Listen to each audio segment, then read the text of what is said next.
संभल में जिस तरह की स्थिति इस वक्त है, सामान्य सर्वे पर कैसे बखेड़ा खड़ा हो गया, इसको लेकर तमाम सवाल उठ रखे हैं और न्यूज़ वन इंडिया लगातार इस पर महाकवरेज करता रहा। जिस वक्त ये घटना घटी, सुबह से लेकर अब तक हर एक खबर पर, हर एक अपडेट पर हमारी नजर है। हालांकि किसी के साथ सवाल अब ये उठते हैं कि जिस तरह से एक सामान्य सर्वे पर बखेड़ा खड़ा किया गया, अब उसी पर सियासत भी हो रही है। इसीलिए सवाल ये उठता है कि क्या इतने संवेदनशील मामले पर सियासत करना जरूरी है।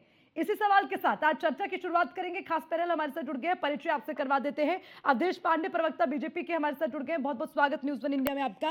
हिमांशु कुमार, प्रवक्ता कांग्रेस, मोहम्मद आजम खान, प्रवक्ता सपा, इलियास हमारे साथ मुस्लिम एक्सपर्ट जुड़ गए हैं, चंद्राचू जी महाराज हिंदू धर्मगुरु हमारे साथ जुड़ गए। सभी का बहुत बहुत स्वागत। लेकिन सबसे पहले अवधेश पांडे के पास में जाना चाहूंगी। अवधेश पांडे, देखिए इस वक्त जिस तरह की स्थिति संभल में बनी हुई है, हालात जो हुए, हिंसा जो भड़की, तमाम चीजों के बाद जो नहीं होना चाहिए था वो हुआ, तो उसके बाद अब सवाल ये उठ रहे हैं कि इसमें जो जिम्मेदारी है वो भी आपकी बनती है। सवाल आपकी सरकार पर, सवाल आपके प्रशासन पर।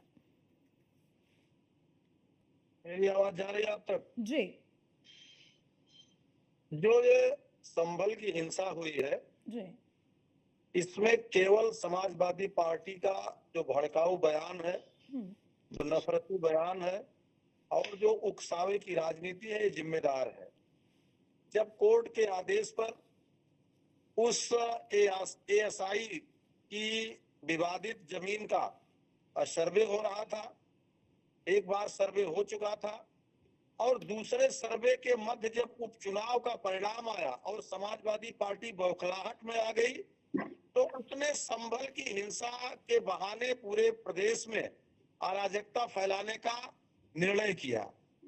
अखिलेश यादव जी के खास सिपहसालार, जो वहां के सांसद हैं, भर्ग साहब, और विधायक के बेटे ने लोगों को इकट्ठे किए, मस्जिदों से लाउड स्पीकर से ऐलान किए गए, मासूम पत्थरबाजों के हाथ में पत्थर दिए गए, उनके हाथ में अवैध असलहे दिए गए और पुलिस पर आक्रमण कराने की एक सुनियोजित साजिश अपनाई गई। और उसके बाद अब मैं योगी सरकार की सराहना करूंगा कि पुलिस और प्रशासन की सूझबूझ से वो मामला जल्दी ही शांतिपूर्वक ढंग से निपट गया। स्थिति अब सामान्य हो रही है। मैं वहां सभी से अपील भी करना चाहता हूं कि सब लोग शांति का परिचय दें और पुलिस प्रशासन वहां निष्पक्ष कार्रवाई कर रहा है। लेकिन मैं एक चीज और बता देना चाहता हूं, ये योगी की उत्तर प्रदेश की सरकार है, ये माफिया, आतंकवादी और अपराधियों के सामने मुंह मिलाने वाली सरकार नहीं है। ये सख्ती से कार्रवाई करने वाली सरकार है और जिन लोगों ने सांप्रदायिक सौहार्द बिगाड़ने की कोशिश की है, उनके खिलाफ बहुत ही सख्ती से कार्रवाई होगी और कार्रवाई ऐसी होगी जो नजीर बनेगी। मोहम्मद आजम खान जी, जरा बताइए, जिस तरह की स्थिति इस वक्त संभल में बनी हुई है, मतलब उसको लेकर सियासत अच्छी लग रही है क्या? मतलब जिस तरह की स्थिति अभी बनी हुई है, जितना संवेदनशील मामला है, क्या उसको गंभीरता से लेना ज्यादा जरूरी नहीं है? तो अर्चना, सियासत कर कौन रहा है? जो सत्ता में बैठा है उसकी क्या जिम्मेदारी है? सिर्फ ये कह देना कि पत्थर समाजवादी पार्टी ने उकसाया है, समाजवादी पार्टी के लोग हैं। क्या सारे मुसलमान जो है समाजवादी पार्टी के कार्यकर्ता हैं क्या, अवधेश पांडे जी? ऐसा तो नहीं है कि सभी मुस्लिम जो है समाजवादी पार्टी के कार्यकर्ता हैं, ऐसा बिल्कुल नहीं है। तो और जो जिस हमारे सांसद देखिए आजम खान जी, इसके पहले भी बर्ग साहब को उकसाऊ बयान देने के नोटिस थमाई जा चुकी है। लगातार वो संभल में नफरती बयान देते हैं, लगातार उकसावे की राजनीति करते हैं जिससे सांप्रदायिक हिंसा और तनाव फैले और समाजवादी पार्टी इसका लाभ ले सके। परंतु अब योगी जी की सरकार है, ऐसा करने वालों के खिलाफ सरकार सख्ती से पेश आने वाली है। सही बोला भाई, सही बोला। सरकार अगर चाहती कि दंगा ना हो, जब 19 तारीख को सर्वे शांतिपूर्ण हो जाता है तो 24 तारीख को क्यों नहीं हो पाता है? इसका मतलब कहीं ना कहीं सरकार की ही मंशा है। सरकार अगर इंतजामिया जो मुस्लिम पक्षकार है उनको इंटीमेट करके जाती कि हमको इतने बजे सर्वे करने आना है, आपकी मौजूदगी होनी चाहिए, ऐसा किया था क्या? एकाएक चले जाते हैं, कौन कहां से क्या है, कोई बड़ी तो बात है आजम क्या? खान साहब, पहले बार के सर्वे में वहां के इमाम भी उपस्थित थे, सभी पक्षकार भी उपस्थित थे, एसएमएस करके सब आसानी से हो रहा था। ये हो रहा है, लेकिन ये बड़ी लोगों बात को नहीं है।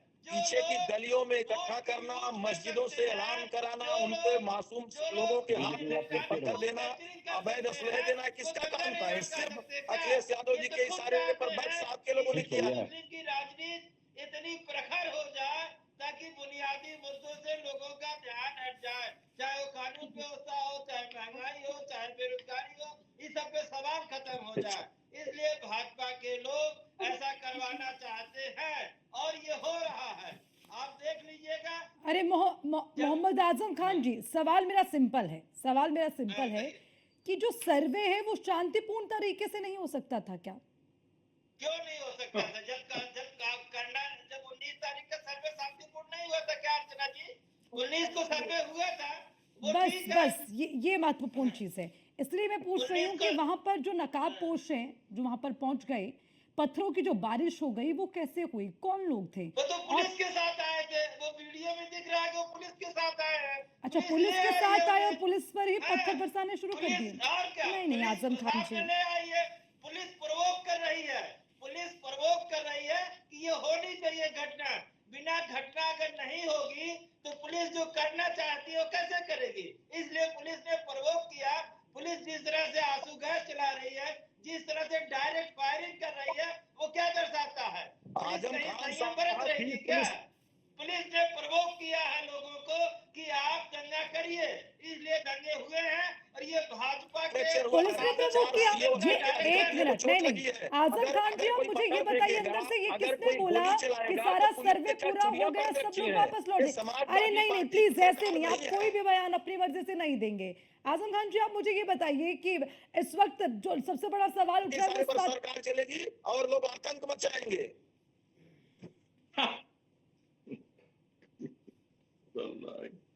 आजम खान जी, आजम खान जी, सवाल इस बात को लेकर है कि जब सर्वे हो रहा था उसके बाद ये किसने अनाउंस किया कि सारा जो सर्वे है वो शांतिपूर्ण तरीके से हो गया है, आप सब लोग अपने अपने घर वापस लौट जाइए? ये अनाउंसमेंट किसने की, मुझे ये बता दीजिए एक बार।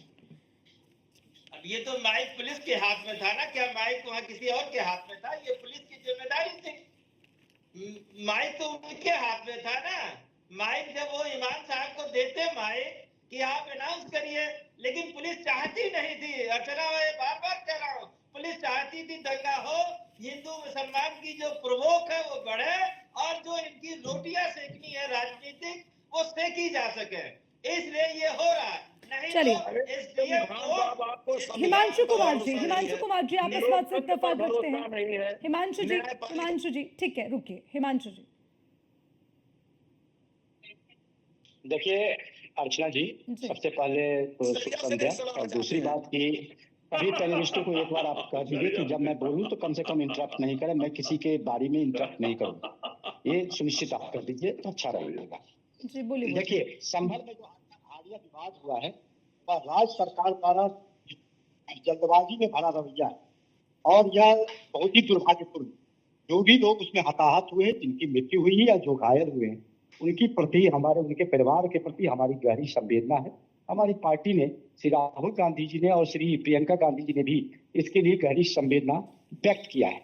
देखिए, जिस तरह से अर्चना जी, प्रशासन द्वारा बिना सभी पक्षों को सुने हुए और असंवेदनशीलता से कार्रवाई की गई है, उसी का परिणाम है कि माहौल बिगड़ा और माहौल बिगड़ने के कारण इस तरह की घटना हुई है और 5 लोगों की मृत्यु हो गई। इसके सीधे जिम्मेवार राज्य सरकार है और राज्य की जो भाजपा सरकार है उनकी असंवेदनशीलता को ये प्रदर्शित करता है। भाजपा द्वारा सत्ता का उपयोग हिंदू मुसलमान समाजों के बीच दरार पैदा करने, भेदभाव पैदा करने और उत्तर प्रदेश में धार्मिक उन्माद पैदा करने के उद्देश्य से किया गया है। यह न तो उत्तर प्रदेश के हित में है और न देश के हित में है, यह किसी के हित में नहीं है। ये सबको समझने की आवश्यकता है। शांति और आपसी सौहार्द बनाए रखने की हम अपील करते हैं वहाँ जो भी लोग हैं, और इस तरह का माहौल नहीं हो, क्योंकि जब तक हम एक हो करके इस देश के बारे में नहीं सोचेंगे, इस राज्य के बारे में नहीं सोचेंगे, तब तक न हमारे राज्य का उन्नति हो सकता है, विकास हो सकता है, न देश का विकास हो सकता है। भारत सांप्रदायिकता और नफरत की राह पर आगे नहीं बढ़ेगा। हमारा मानना है एकता और संविधान के रास्ते पर आगे बढ़ेगा, ये भारतीय राष्ट्रीय कांग्रेस का स्पष्ट मानना है। हम सुप्रीम कोर्ट से और हमारे नेता भी सुप्रीम कोर्ट से ये अपील किए हैं कि इसको संज्ञान में ले, और जिस तरह की हिंसा हुई है, जिस तरह से असंवेदनशीलता राज्य की सरकार ने अपनाई है, उसके लिए उनको स्वतः संज्ञान लेना चाहिए और स्वतः संज्ञान लेकर के सुप्रीम कोर्ट को इसमें निश्चित रूप से हस्तक्षेप करना चाहिए अपना। ठीक है हिमांशु, ये तो आपने अच्छी बात की, लेकिन इस बात का भी जवाब दीजिए ना, जो सर्वे किया जा रहा है वो भी तो कोर्ट के आदेश पर हो रहा है, अपनी मर्जी से तो सर्वे नहीं किया जा रहा। क्या उसका भी मतलब ये किसकी इतनी हिमाकत है कि भैया कोर्ट के आदेश को भी नकार देंगे क्या? अर्चना जी सबसे बड़ी बात है, अब ठहाके लगाना, यही बात मैं कहा था, इंटरप्ट मत कीजिए, उससे जोर से ठहाका लगाना हमको आता है, ठहाके मत लगाइए। सबसे बड़ी बात है कि ये इसकी जो जवाब मैं दिया उसमें आपकी सवाल का भी जवाब है। यदि सभी पक्षों को सुना जाता, सभी पक्षों से बात किया जाता, सबकी बात को गंभीरता से लिया जाता, राज्य सरकार यदि गंभीरता से लेती तो ऐसा माहौल ही नहीं पैदा होता।